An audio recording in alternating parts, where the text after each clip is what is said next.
আবৃত্তি করছি কবি ফরহাদ মাঝহারের কবিতা কর্তৃত্ব গ্রহণ করো নারী। তোমার নাম হতে পারত পুষি বিড়াল, অর্ধসভ্য মানুষ তোমার নাম রেখেছে অর্ধাঙ্গিনী। এসব জেনে তোমার সামনে আমি নত মুখে এসে দাঁড়িয়েছি নারী।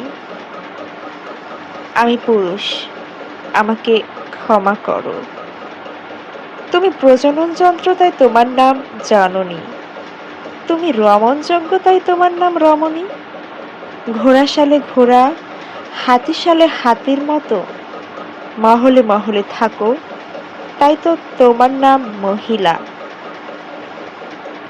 গৃহে গৃহে আসবাবপত্রের মতন শোভা পাও, তাই তোমার নাম গৃহিণী।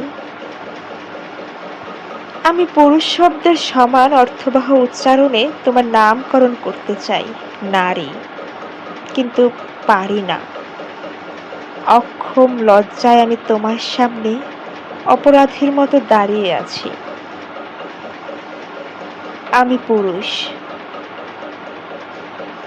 আমাকে ক্ষমা করো।